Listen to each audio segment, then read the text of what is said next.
Bismillahirrahmanirrahim. Assalamualaikum warahmatullahi wabarakatuh.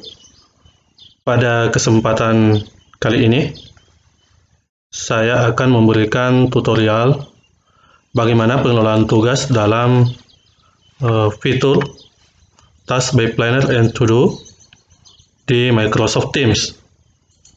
Pertama-tama, kita buka terlebih dahulu aplikasi Task by Planner and To Do. Caranya adalah kita klik Add a tab atau tambahkan tab. Kita tunggu beberapa saat. Bisa juga kita langsung ketikkan ya. Oke, di sini sudah muncul beberapa list atau daftar aplikasi. Kita pilih aplikasi Task by Planner and To Do. Kita klik.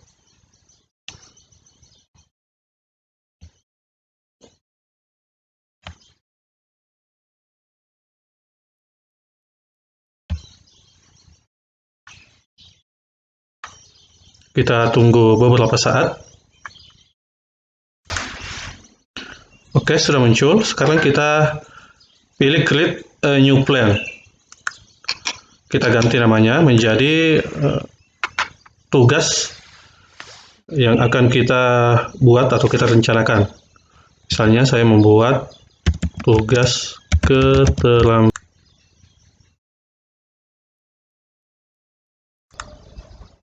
Akan muncul tampilan seperti ini.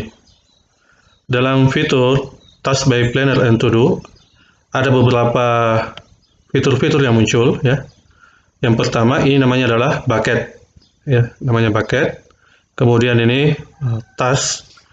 Bucket adalah tugas-tugas yang akan kita buat. Kemudian task, item-item tugas yang kita buat di bucket. Kemudian ada tampilan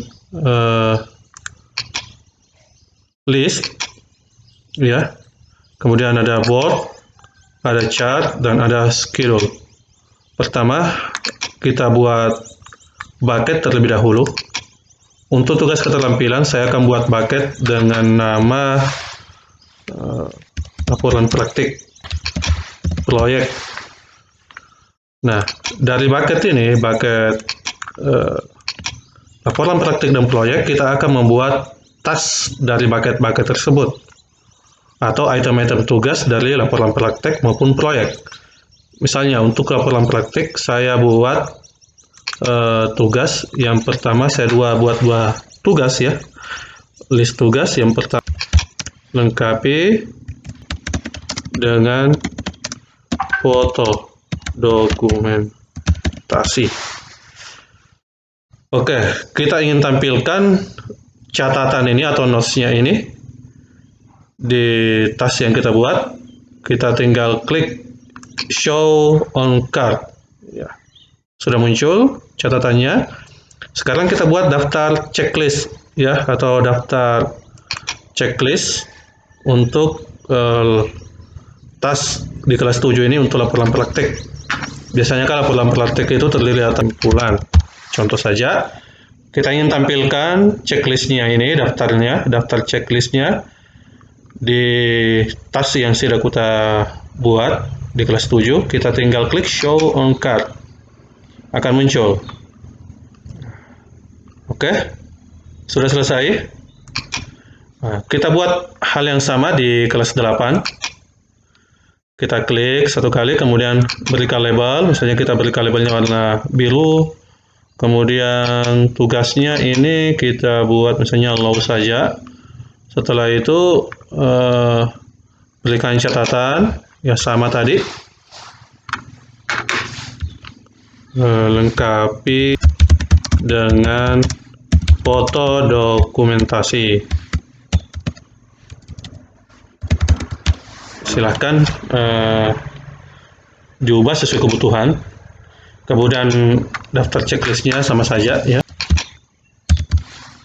Kita klik lagi show on card untuk menampilkan di kelas 8. Iya. Baik. Kelas 8 show on card-nya belum tampil. Oke.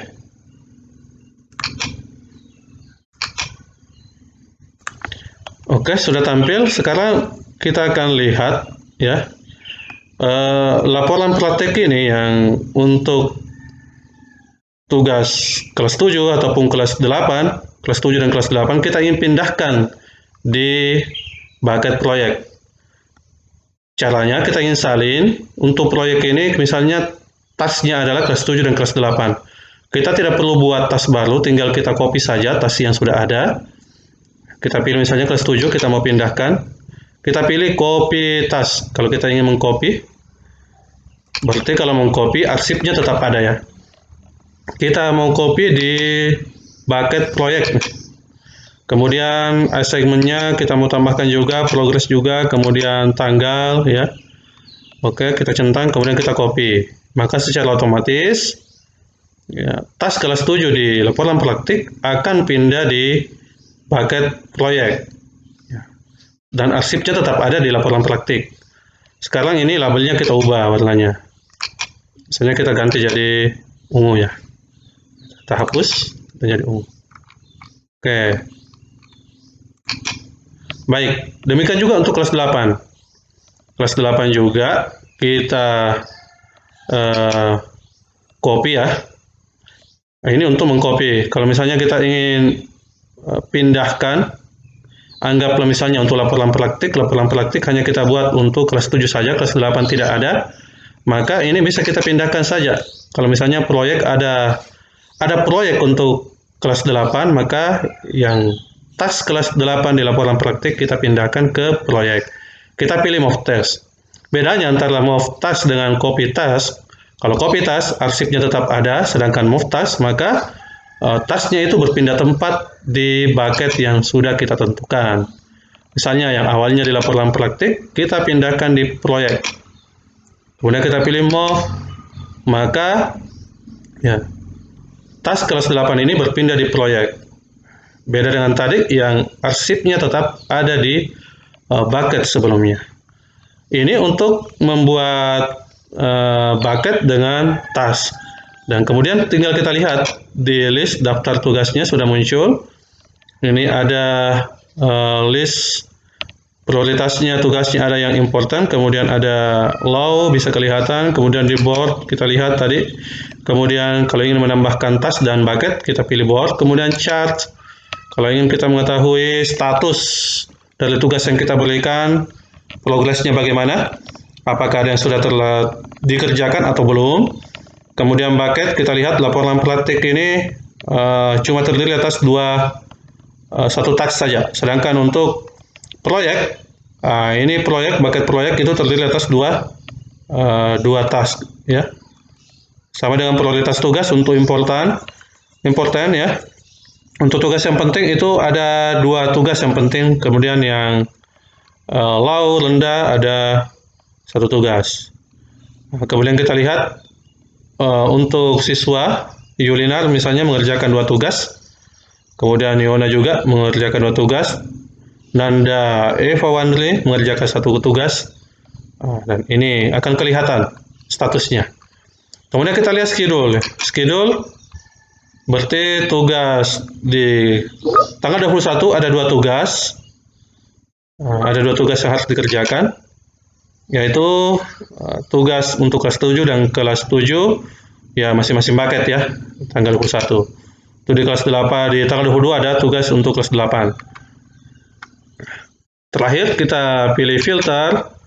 Nah, kita filter misalnya kita ingin melihat hari ini, filter jadwal untuk hari ini ya tidak ada. Kalau misalnya kita di daftar list, kita filternya misalnya pilih with to that, akan kelihatan ya batas jangka waktunya. Kemudian aktivitas kita pilih all aktif ataupun komplit ya. Oke, demikian penjelasan sedikit tentang membuat perencanaan tugas di fitur Task by Planner and To Do. Sampai berjumpa kembali dalam video selanjutnya. Sekian, Assalamualaikum warahmatullahi wabarakatuh.